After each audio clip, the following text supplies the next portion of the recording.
So you've heard of being Midwest nice, right? Well, what if Jesus shows us a better way? He said, "Blessed are the meek, for they shall inherit the earth." Meekness shouldn't be confused with weakness. Meekness is strength under control. It's the balance between rage and passivity, the courage to pause before reacting. True meekness, like Jesus and Moses showed, comes from God's strength within us. And that is our topic for today. Welcome to the show. How you doing today, Mitch? All right. Welcome to the Layman's Term Show, Keith. Thanks. Thanks for having me again. You know, like all our other non-existent guests, you're always welcome here. Thanks, man. Thanks.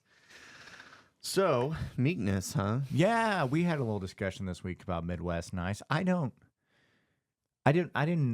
know that people are sometimes using Midwest nice has a little bit of snarkiness to it. A little bit of, I didn't know that. I thought we were just overly nice. Yeah, I didn't. Our friend Adam's like, oh yeah, it's got a little snarky, a little to tinge of passive aggressivity now, to it. I don't know. I will say that I have been passive aggressive a little bit sometimes with my Midwest nice, but generally speaking, I'm just nice. nice. We're too nice. Yes. Or oh no, like have you ever held the door open for someone? Yep. And like a bunch of people are leaving, like at a movie theater, Yeah. or people are exiting, so you're like holding the door open, and then everybody just starts keeps leaving, going. and you're like, your family is now 50 feet away from you, and you're hoping the next person just grabs the door from you, holds it open for the next person. Yeah. But you just end up staying there like you work there or something. That happens a lot, and it's especially like inconvenient for like everybody involved whenever like you have the digital tickets to get into the thing. Like now your family's waiting on you. They're like, yeah, the guy back there, Midwest nice in the door, actually has our passes to get into the show. Yeah. That's a good one. I find that happens a lot, and I'm just being nice. But then eventually it gets a little frustrating because you're like, can someone else step up and be nice? Yeah, and grab the door. If you notice the Midwest nice, so a few years ago here in Kearney, they put in the old roundabouts or traffic circles, as we call them here stateside. But my first exposure to them, was a roundabout. And we have some Midwest nice people still Midwest nice in the roundabout. They'll stop in the middle thing and wave you on in. Right. We're talking years later. Yeah. I dislike it when the opposite happens. And that's okay. So this is a good story about today. Literally today. Okay, today this happened. So as I'm leaving my neighborhood, I'm not necessarily in a rush. Never. But I'm like, okay, I've got plenty of time to get to work. No big deal. I'm going to stop by the car wash, get my car washed. Yeah. So I'm leaving the neighborhood. There's a roundabout, as you know. There's a traffic circle there. And it's a three-way roundabout, right? So enter the traffic circle. Take the second exit onto 92 East. Right. So 92 is the big highway, right? One-lane highway. I mean, they kind of botched that traffic circle because the lanes, there's not the same amount of lanes on it. Anyway. Yeah, anyway. So you've got 92 is the big traffic. I'm on the side street wanting to go on 92, right? And so the traffic that always comes eastbound feels like they don't need to stop because they're going straight. In their mind, they're going on 92, which is a highway, and they're just keeping on going on 92. As long as they stay in the outside lane, they're good. No, so you're supposed to. You have to yield. Of course. Okay. So I've been in almost a dozen accidents because that person doesn't feel like they need to yield. Because in their mind, they're going straight. Either that or they don't understand how the roundabout works. And in their mind, I would blame it. My Midwest niceness would give them and you the benefit of the doubt and blame the construction of said traffic circle. I believe said traffic circle leads to confusion that lets them think you have committed to the inside lane because you're in the only lane. So I'm normally I get into the inside lane because I'm coming to work, but because I want to go to the car wash, I need to go in the outside lane, right? So every single time this happens, there's like this line of cars coming, and I can see them. And I'm like, okay, which car's not going to stop for me, right? So I'm coming, and there's this like Tahoe, brand new Tahoe, that I mean, my front bumper was probably 4 inches from their driver door by the time I had to stop, right? And the lady that's in there is like doing one of these things, right, where she's driving straight and she's looking left, straight, looking left, straight, looking left, like, am I gonna make it? Am I gonna make it? Am I gonna make it? Like, she knows she needs to yield, right? But she's like just checking to see if she can make it before she has to yield to me, right? And so I like, hit the brakes, not crazy, right? But I was already slowing down because she already had that look like she wasn't gonna stop, right? So I had to hit the brakes a little bit, and I didn't honk, but I threw the "What you doing?" Oh, you should have. You didn't do the. No, I just didn't the wave. Midwest I didn't wave nice. because I was just really upset at that moment. So I just did the "What you doing?" Yeah, I'd with say my I'm hands probably up, Midwest like, "What are you nice. doing?" I'd say you're Midwest aggressive. No, wait. This is when it kicks in. So we're driving along or whatever. Turns out she's going to the car wash too. So she's in front of me this whole time, and like then all of a sudden I got a little nervous / like You're upset with feeling myself bad. because I'm feeling bad that I did the what the heck, and then I don't want her to think that I'm following her to like get in an interaction or an altercation or something with her, right?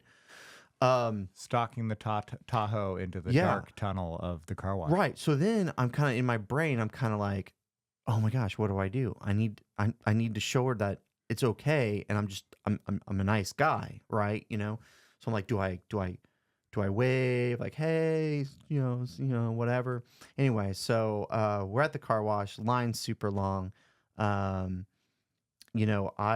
got out of my car, not because of the situation, but because the car wash had the Chiefs flags for the donation or whatever, right? So car was really long, line's not moving. I'm like, I'm gonna just get out, get the flag, and I'm gonna back up and get out of here. Like I can get a car wash some other time. So so I get out, I kind of walk past her in the Tahoe, but I don't make eye contact. Right? Like, So that was your Midwest nice maneuver? No.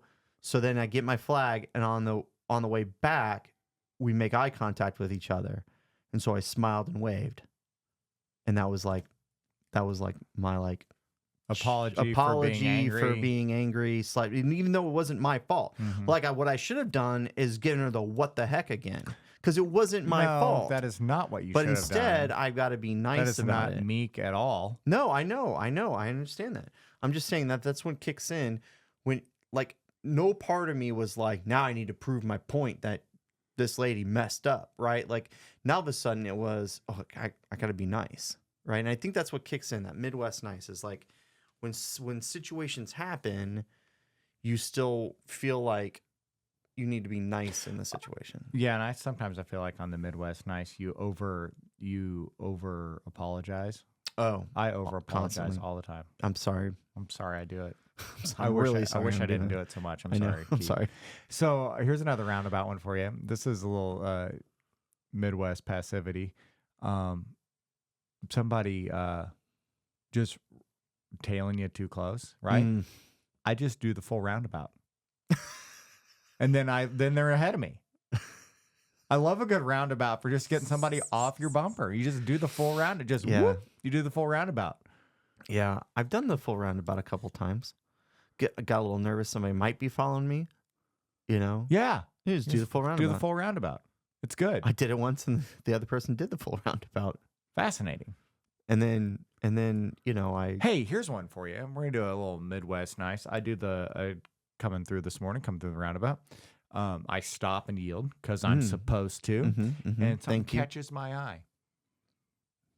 It's a Duralast 3/8 socket, chrome plated, right there on the shoulder. Wow. But I have a car behind me. So I go do the full roundabout, but then I got to get out of the roundabout and go turn around. So I do the full roundabout, get out of the roundabout, go turn around up the road, which is now down the road, back from whence I came. From whence I came. So then I sat there, wait for traffic to be completely clear so nobody's coming because I'm going to put on my flashers, get out of my truck, and acquire said ratchet. Right. To Are you which gonna I then did. take that ratchet and then like put it in a prominent location so that that person driving by can see it? No, I and put be it like, in my "That's my truck, ratchet." and Oh, I'm you're- putting it on the air right now. If anybody lost a Duralast chrome-plated 3/8 socket with a 12.10 millimeter attachment, I have it. That's very Hit nice me of up. you. I'll return it. Excellent story. Very similar. I went to the gas station to fill up. This was probably 3 or 4 weekends ago. And at the gas pump, someone's card was already in the gas pump. Oh, my goodness. So I'm like, whoa, what's this? Pull it out, right? Oh, man. It was one of the local banks here, right? Had their name on it. And so I was like, oh, man. So I'm like looking around.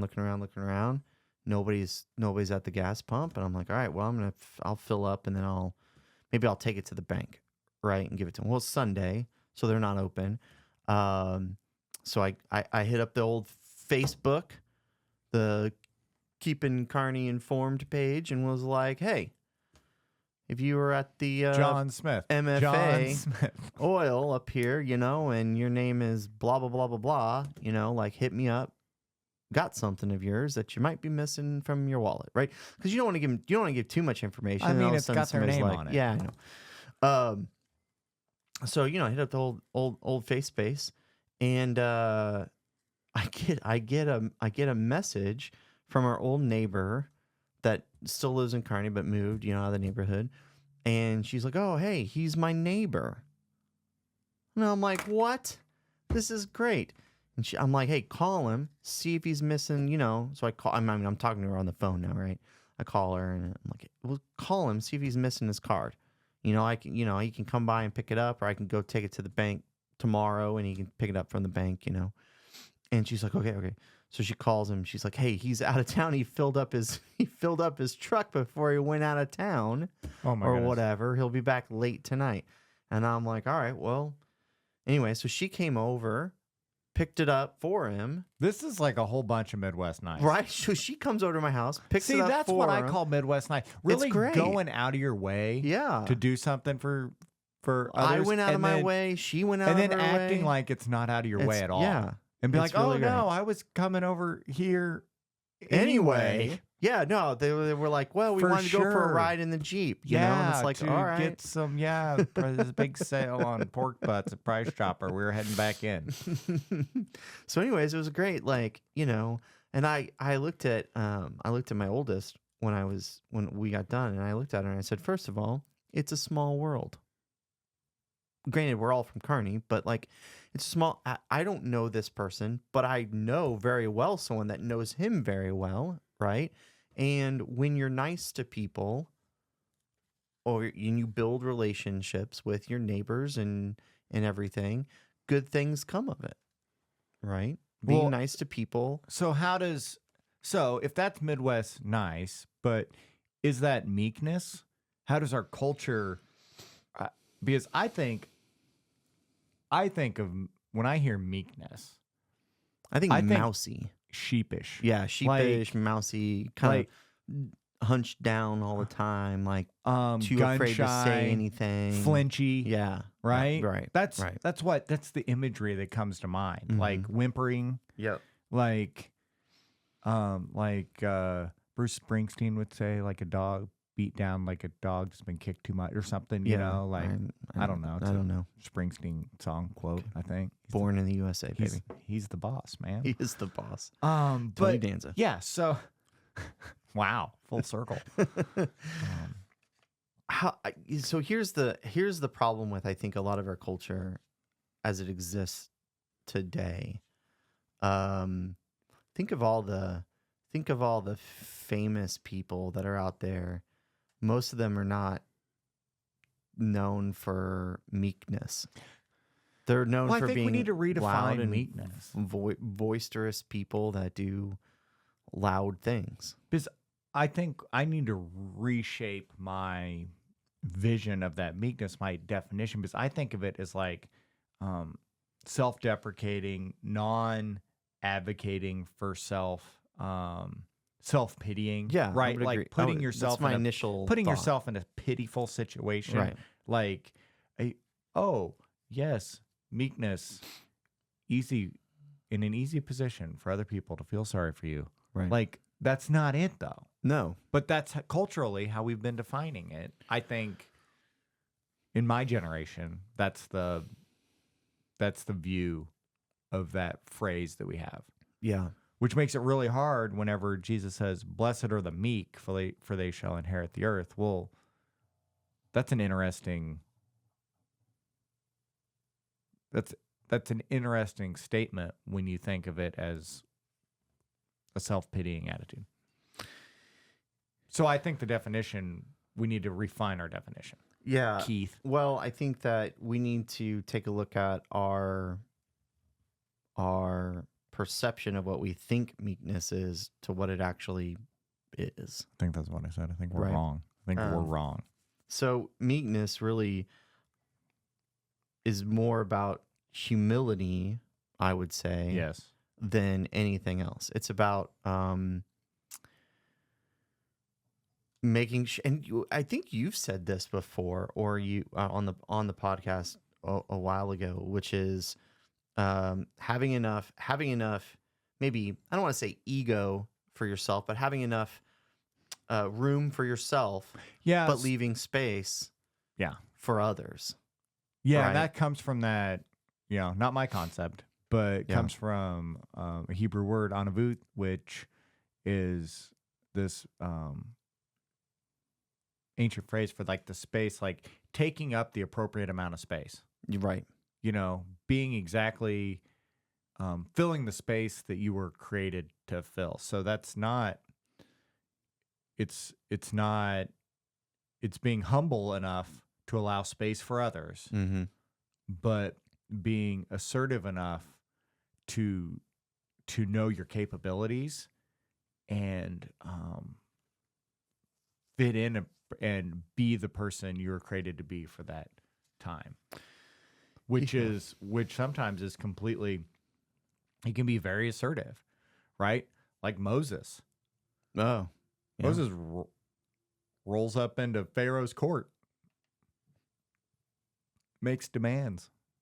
Very demanding. I wouldn't ascribe that to weak, meek, non-advocate. Not at all. Yeah. I think that I kind of, this is where my brain's going with it, which is it's kind of like in a relationship, right? Especially early on when you're in the relationship and let's say you're dating, right? You go out on a date. You don't want the conversation to just be about yourself, right? Like you don't want to just sit there and me this, me that, me this. You want to find out about the other person. You ask them a question, they ask you a question, back and forth, kind of like this podcast. Fascinating. And the really bad dates are the ones where one side is exclusively yammering on the entire time, right? So maybe it's a terrible analogy. It probably is. But that's my Midwest niceness obliges me to listen to it, though. Understanding the space that you fit in at the time. And I also look at it as like the other idea that popped in my brain was knowing your abilities. It's kind of like home repair, right? Home repair. Every time we buy a house, I change the locks on the doors, right? Just the way I don't know, my parents always did it, so I always do it, right? Fully capable of doing that. Well, then we had to replace the entire front. We had to replace the entire like front door, side lights, and everything. Totally not capable of doing that. Okay. Right? So understanding what you're capable of and what you're not capable of. Oh, I like that. And living into that. It's not that I couldn't maybe learn over time and do a few doors and learn how to do it, but like it's my house, it's an investment. Like I don't want to mess it up, right? I'm going to pay somebody to do that has the experience, that has the knowledge, and allow them to do that for me, right? Like we got to build the deck. Perfectly okay building the deck. Built plenty of decks in the past. don't need to pay somebody to do it unless, of course, I'm out of time or something, right? But it's something I'm perfectly capable of doing. We're thinking about remodeling the bathroom. Never done plumbing. Probably if we got to a point where we had to replumb some things, I'm going to hire a plumber for that. Yep. Got to go to the pros. Right? You got to, and living within your capabilities, understanding what you can do and your capabilities, and like leaving room for, hey, this is beyond my capabilities. I'm going to allow someone else to fill that role. I like that. Yeah. That's doable. Thanks.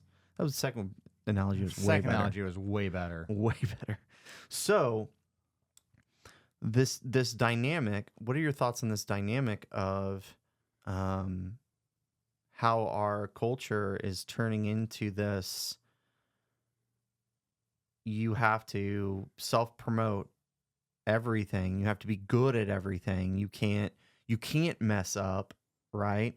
Especially with our kind of cancel culture we've got now. One wrong thing that you do can just absolutely cancel you for the rest of your life, right? So how does this, in your mind, how does wanting to be more meek, more humble fit with this current trend in culture? Yeah, I'm not sure. I do think genuine apologies fit into biblical meekness, and knowing and proclaiming a lack of correctness, right? Like, oh, I was wrong. I'm sorry. I hurt you. I'm sorry. I did not have the intention of causing harm, right? Like some genuine apology fits within that, that meekness. And I think if you are processing the world through a lens of humility, maybe you can avoid some of that overstretching. But I think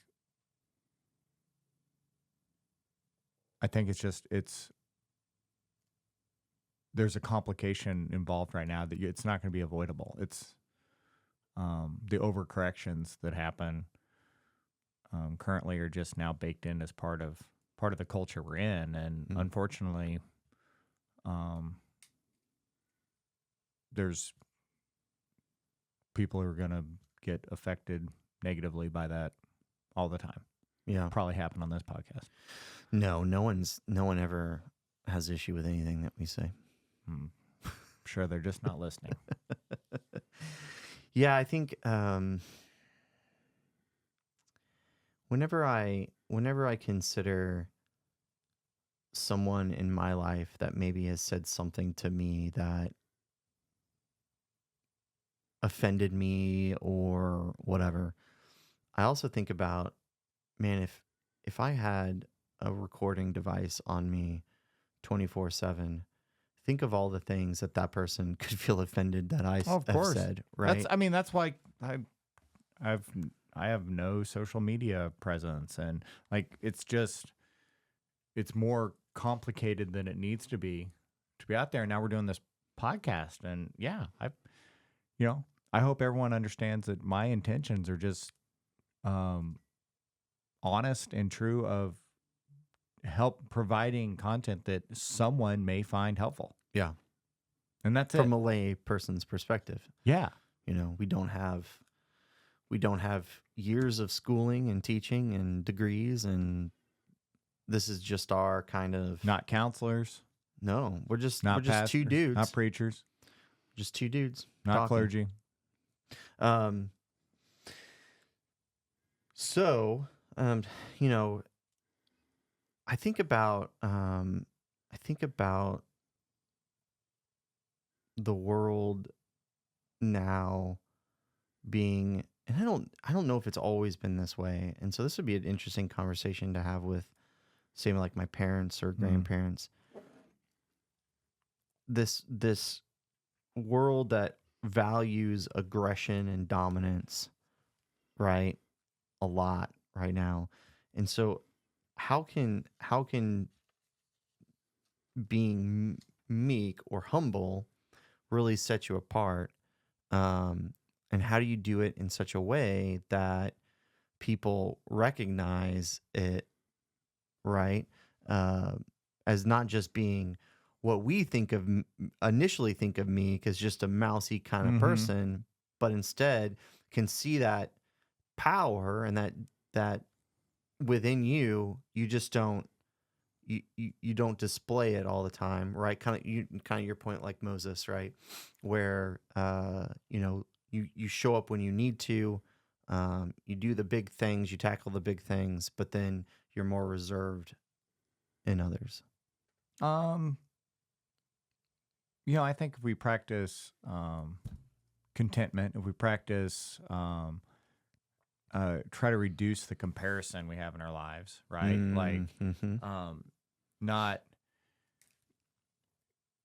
if you stop comparing yourself and your situation to someone else's situation and trying to do these like for like exact comparisons, and because then you can feel a sense of less than, you possibly set yourself up for an internal feeling of lessness. Yeah. So then that could kick in some emotional energy to try to promote self higher, to catch up, so that you can perceive yourself equal, perceive yourself more.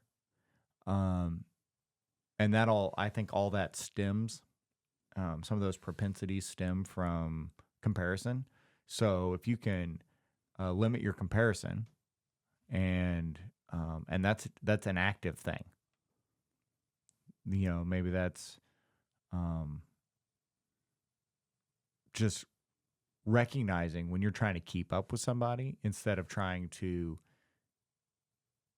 work on and improve yourself. Yeah. So what are you going? What's the mobility about? Is it about knowing that I have potential and I can strive and thrive, and I can move forward and become better at A, B, C, D?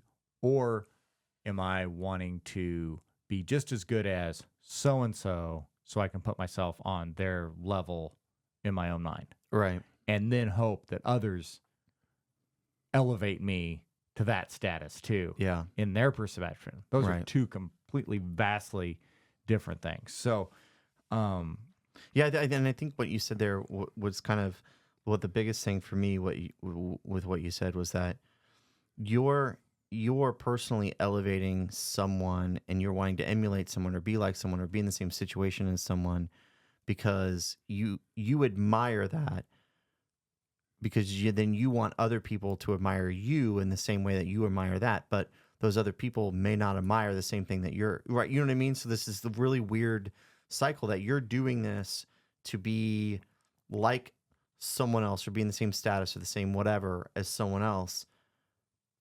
But then maybe other people don't see that, don't want to be in that category, don't want to be in that status. So you're trying to impress others, but you're really just trying to impress yourself. Mm-hmm. Right? Yeah. Yeah. So that's kind of, it's because I found myself in the past doing that. Right. Especially growing up. Right. You see someone else playing baseball a little bit better than you, batting a little bit better, right? I played tennis, so you see some kids that can serve a little bit better, so you try to like emulate their motion to see if you can replicate it, or whatever, versus just working on your own style and your own ability, right? Trying to incorporate all these other things. Yeah, if you put in and with stuff like that, like that's kind of an easy low-hanging fruit, is like the athleticism comparison, especially with kids in youth sports these days, and how that gets a little dare I say out of control. Youth sports is don't throw fruit at the podcast. What, 10 times the revenue of professional sports or correct. Something like that? Yeah, something crazy. But yeah, like with that, it's if you spend as much time, just honing your own skill as opposed to fretting about how you stack up with others, you wouldn't even have to worry about it because of success and putting in the work. Or as parents looking at one kid, who are they taking private lessons? Who are they taking private lessons from? Well, if I can get private lessons from my kid from that same person, they can be like that person, right? I know we kind of sometimes fall into that habit as parents too, right? Not just from a kid perspective. So, oh yeah, I like it. That's it. That's what we got for today. Hey man, we're in the end. That's it. That's great. We had a great show. What I would maybe tie a bow on it, Keith. Yeah. What I would maybe look at is meekness is not weakness. Yeah. Right? It's a balance between excessive anger and passivity, right? It's okay sometimes to be righteously upset at something, but then having grace in that situation, but still having grace in the same situation. Having enough grace to offer in that situation, right?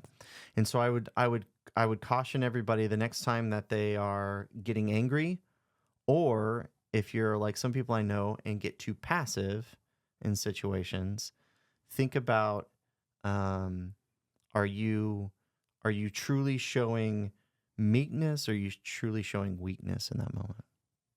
I like that. That's it. All right. Hey, thanks for sticking around and to the end of the show. Mash that subscribe button and catch us next time. See you. Bye.